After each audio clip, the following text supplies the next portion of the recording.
मुसलमानों को कहाँ नहीं सताया गया। बाबरी मस्जिद से लेकर के आज तक मुसलमानों के ऊपर रोजाना हमले हो रहे हैं। अखिलेशज़ादा बोले हैं क्या? 3 नाम दिए हैं उन्होंने राज्यसभा के लिए, इसमें एक भी मुसलमान नहीं, जबकि मुसलमानों की ताकत से अखिलेशज़ादा है। जबकि अमिताभ बच्चन जो हैं वो भाजपा का प्रचार कर रहे हैं। दरगाह आला हजरत बरेली शरीफ से मुंसलिक हमारी तहरीक ऑल इंडिया मुस्लिम जमात के राष्ट्रीय अध्यक्ष जनाबे मौलाना मुफ्ती शहाबुद्दीन रज़वी साहब, जो बेहतरीन लेखक हैं, बहुत सारी किताबें लिखी हैं उन्होंने, इस्लाम और सुन्नियत के लिए बहुत काम किया है, उन्होंने कर रहे हैं लगातार। उन्होंने एक समाजी मिली मसाइल के लिए जो तहरीक को कायम किया था उसका नाम है ऑल इंडिया मुस्लिम जमात, जिसका मैं भी खादिम हूँ, उसका कौमी जनरल सेक्रेटरी हूँ। मैंने उनका बयान सुना। उन्होंने समाजवादी पार्टी के मुखिया श्री अखिलेश यादव के गलत तरीके से का विरोध किया। 3 नाम दिए हैं उन्होंने राज्यसभा के लिए, इसमें एक भी मुसलमान नहीं, जबकि मुसलमानों की ताकत से अखिलेशज़ादा है।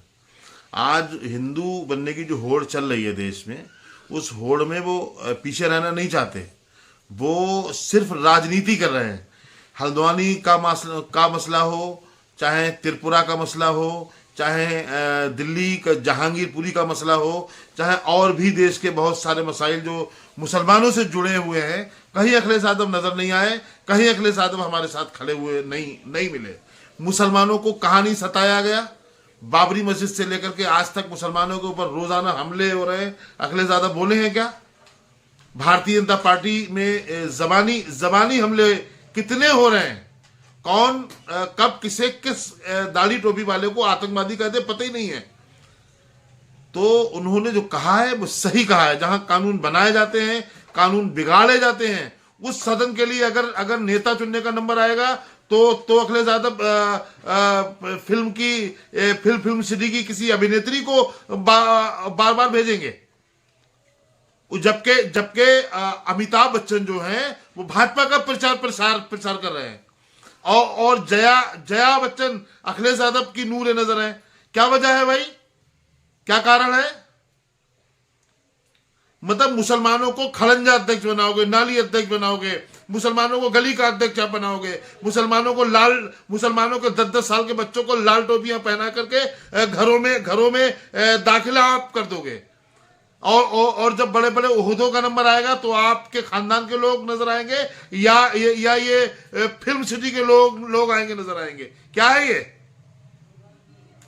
बिल्कुल सही बात है। कांग्रेस को किसी हाल में भी समाजवादी पार्टी से गठबंधन नहीं करना चाहिए। नुकसान होगा, फायदा नहीं होगा। कांग्रेस इनडायरेक्ट भाजपा का फायदा कर रही है। कहीं नूरा कुश्ती तो नहीं है कांग्रेस और भाजपा में कि भारतीय जनता पार्टी को अगर हराने के लिए अगर आपको गठबंधन करना था तो आपको दलित समाज से हाथ मिलाना चाहिए था, बहन मायावती के पास जाना चाहिए था। उनको आप नजरअंदाज करके देश में आप जो गठबंधन करना आप चाहते हैं, कहीं आप कामयाब होने वाले नहीं है। आप देखें ना 2022 का चुनाव आप देख लें, अपना ही 2017 का पूरा वो कर लें। 2017 में अखिलेश यादव और राहुल गांधी थे। क्या हुआ? अखिलेश यादव राहुल गांधी अगर साथ में ना अगर होते, गठबंधन ना अगर होता, तो भारतीय जनता पार्टी उत्तर प्रदेश में सरकार नहीं बना पाती। मैं दावे के साथ कह रहा हूं। अगर आप बसपा से हाथ मिलाते, दलित, मुसलमान और दूसरी बिरादरियां, दूसरे ब्राह्मण समाज के लोग और तमाम लोग जब मिलकर के वोट जब करते तो कांग्रेस को फायदा होता। लेकिन कांग्रेस भाजपा को फायदा पहुंचाना चाहती है, इसलिए भाजपा से हाथ मिलाए हुए बैठे अखिलेश यादव के साथ में खड़ी है, बसपा को नजरअंदाज कर दिया है। मैं श्री राहुल गांधी जी से कहूंगा कि वाकई में अगर आप देश में ये जो मौजूदा सरकार है, जो सरकार मजालिम ढा रही है दलित और मुसलमानों पे, खास तौर से किसानों पर, तो अगर आप उसको उखाड़ना आप चाहते हैं तो आपको देश में दलितों से हाथ मिलाना पड़ेगा।